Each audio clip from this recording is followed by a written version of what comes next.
Hello, and welcome back to day 7 of a storybook countdown to Christmas. What book are we reading today, Becca? Today's story is called 911. Gloria Diamond sat on the edge of her bed, looking at the digital time on the AM/FM radio alarm clock on her night table. At 7:07 p.m. on Christmas Eve, it was time to get ready for the night shift at 911. She reached for the pack of marbles next to the clock, and she got out of bed. She stubbed her toe on the dresser, which was too large for her bedroom. "Damn!" she said loudly as she hit the switch that turned on the overhead light. Gloria had been renting the 2-bedroom, 1-bath California bungalow for over 2 years, and there were many things that she planned to update once she got the time. But as with a good many of her intentions, time had run out on fixing the place.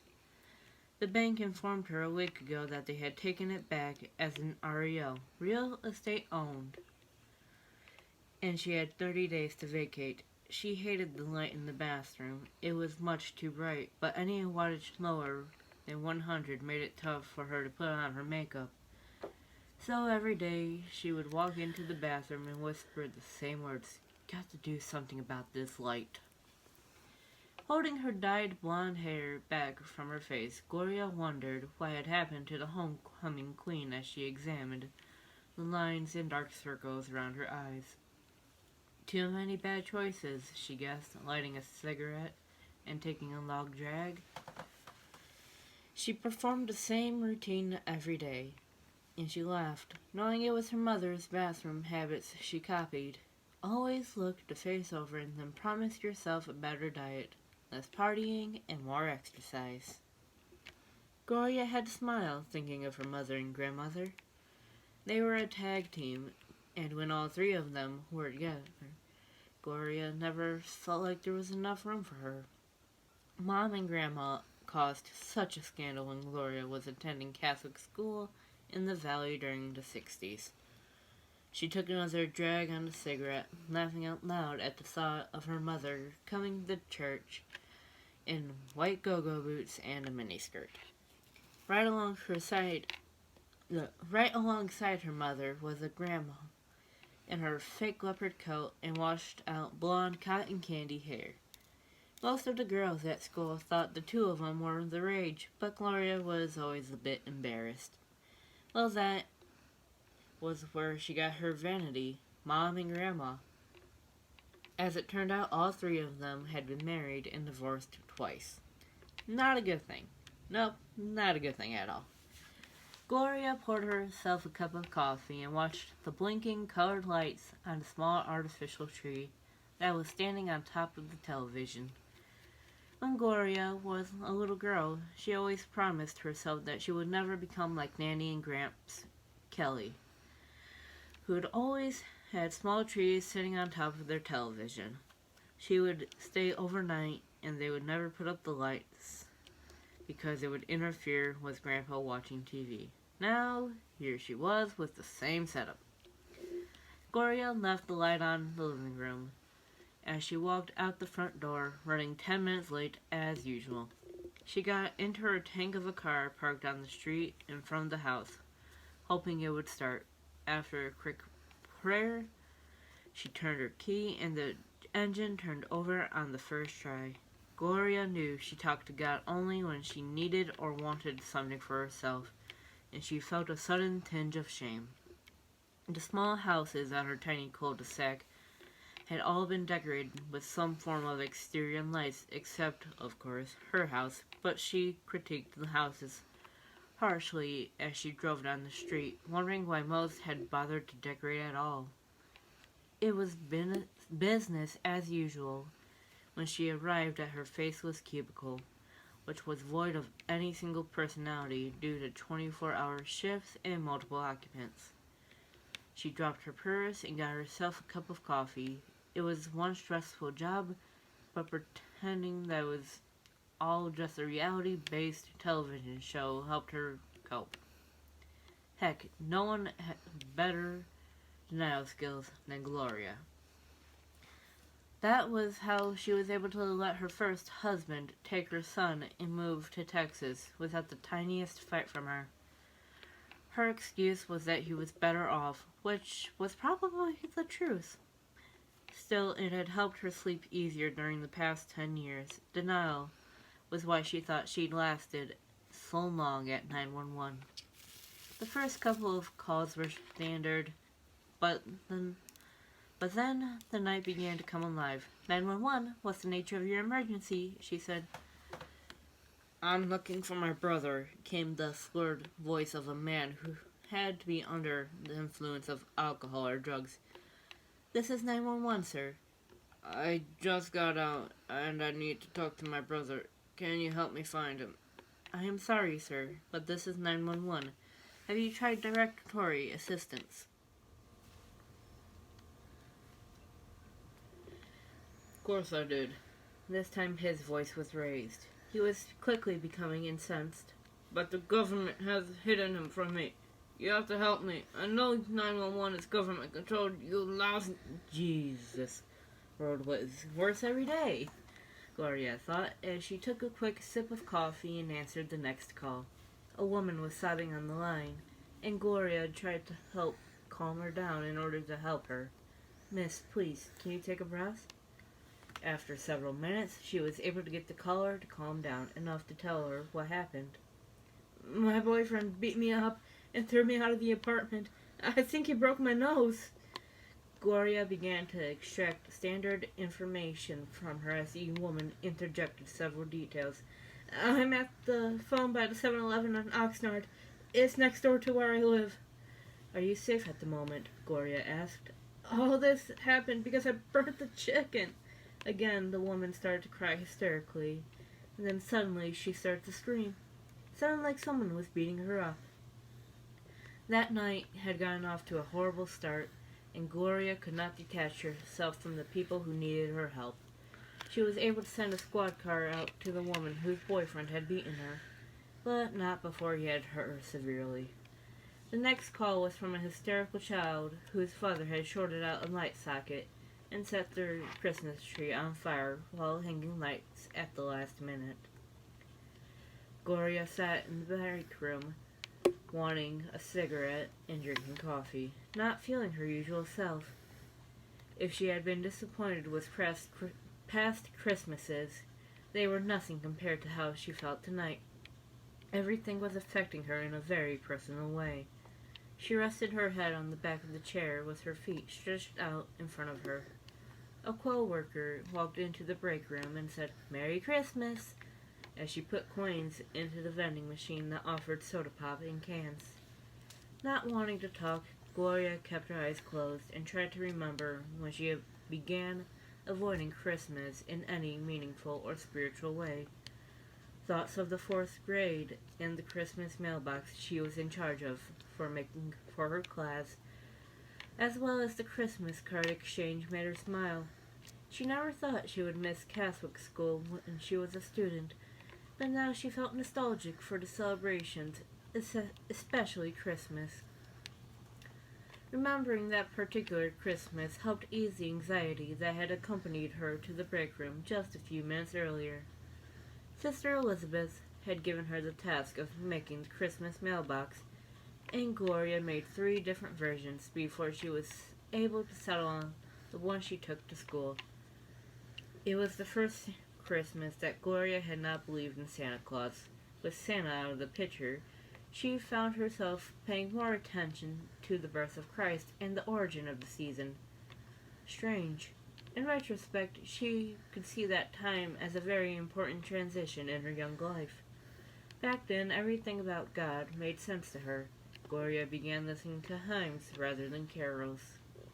Hems. Oh. As she opened her eyes in the antiseptic break room, the bright light made her squint.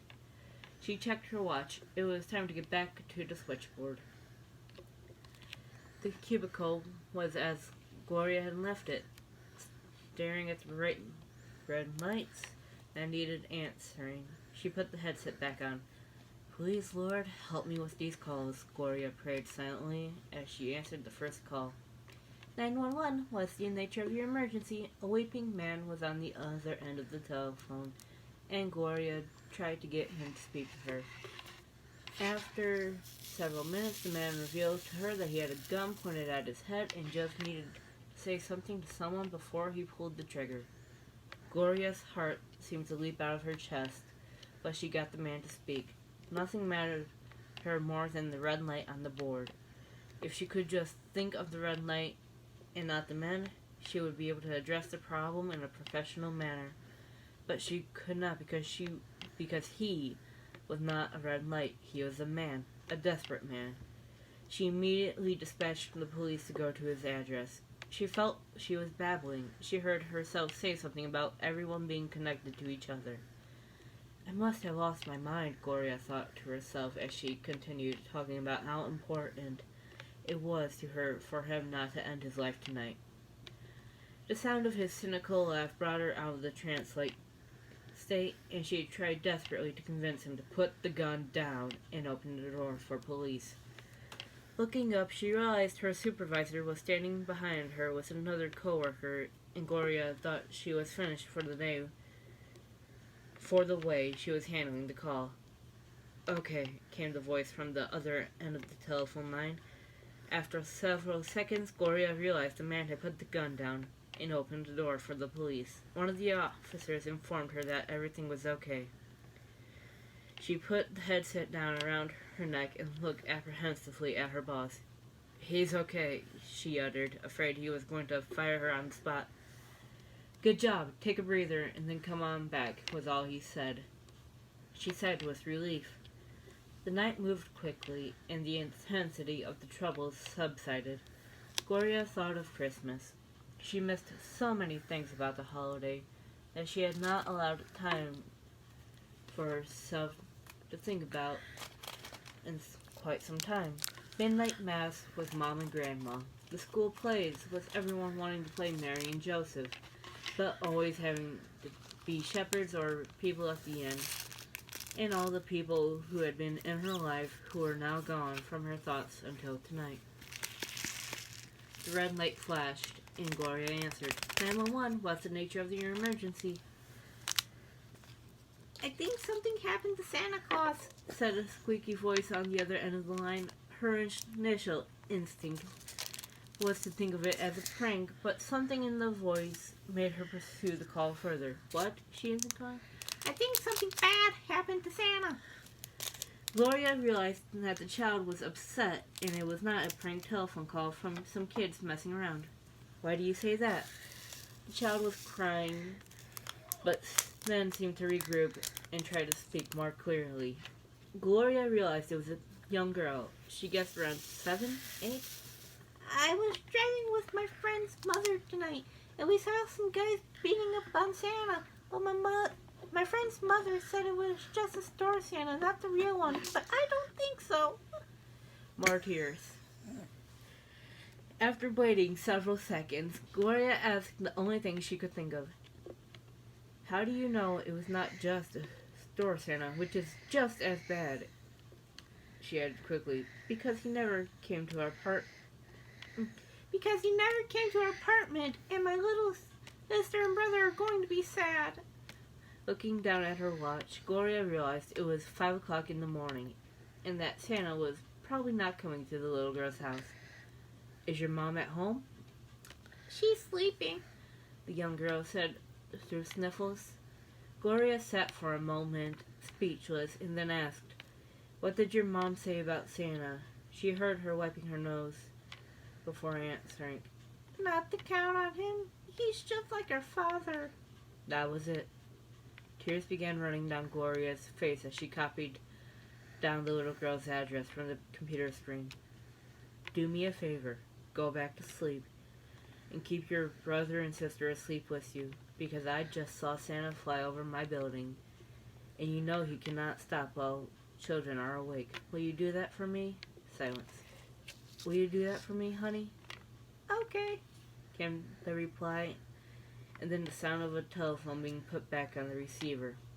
The next shift began arriving, and Gloria relinquished her post. She uttered quick goodbyes to those within earshot and immediately ran out to her car. It did not start on the first try this time. She lit a cigarette and began to cry as she thought of the children and the hard realities of life they unfortunately had to experience. After several prayers and a few more turns of the ignition, the car started. Gloria sat there for a moment and looked down at the address she had written down earlier. Pulling out of the parking lot, Gloria glanced at her watch. It was 5:35 a.m. Not much time. She drove toward the Save-On store she passed 5 days a week. She thought of all the choices she had made because they were the easy ones, not like not seeing her son enough or avoiding her relationship with God. Gloria decided to make an easy choice tonight. Save-On was one of those giant pharmacies that in actuality served as an all-purpose convenience store. As she got out of the car, Gloria felt relieved at the sign that said in big bold letters, "Open 24 hours." Inside, a security guard was talking to the night manager, who looked like he wanted nothing more than to sleep. Within minutes, Gloria had filled a wagon with toys and games and solicited help from the two men. While one of the men wrapped the gifts, the other wrote out cards from Santa Claus, as she had told him the story of the children. She paid for the gifts with the remaining $200 she had on her credit card and asked the guard to help her out to the car. Again, the car took several attempts to start, but it finally did, and she was on the road, wondering whether she could really be fired for taking the address off the computer. It mattered, but she was not going to turn back. The neighborhood was run down, and the apartment building was in the worst condition than she had imagined. Pulling into the driveway, she left her car running with the headlights on as she looked for the manager's apartment. "What are you doing?" Gloria kept repeating to herself as she stood telling the startled aging manager the story. "Leave the gifts at the door," said the man, agitated about being disturbed. "Please, sir, it's Christmas. We'll just drop the gift right inside the door. Come on. Children have to believe in something. If they can't believe in the spirit of Christmas." Gloria had not meant to break down, but tears began to roll down her face, and there was no stopping them as she struggled to say, "Then what chance do they have?" He looked at her like she was crazy and asked whether she had been drinking, but eventually he opened the door. "Mother's a drug addict, older girl always taking care of the younger two," he said quietly. The apartment was dark, and Gloria dropped the presents inside the front door and left, as she said she would. Driving home, she remembered the Christmas cards she had written out and the meaning of the season that they tried to capture. "Glory to God in the highest, and peace to his people on earth." Gloria spent the day in bed the way she normally did on a workday. The alarm went off, and the routine started as it did on most days. Except now, Gloria started with a prayer that she could help one person on the switchboard tonight. The cubicle was empty as she arrived. Gloria set the Christmas card down on the desk in front of her. It read, "Glory to God in the highest, and peace to his people on earth." She barely had time to get comfortable before lights began to flash. Running her hands over the outside of the card, she answered, 911, what's the nature of your emergency? The end. That was a good one. I like that one. Okay, guys, we hope you enjoyed it too. We have one more for you, so come back tomorrow for their last story. Bye, guys.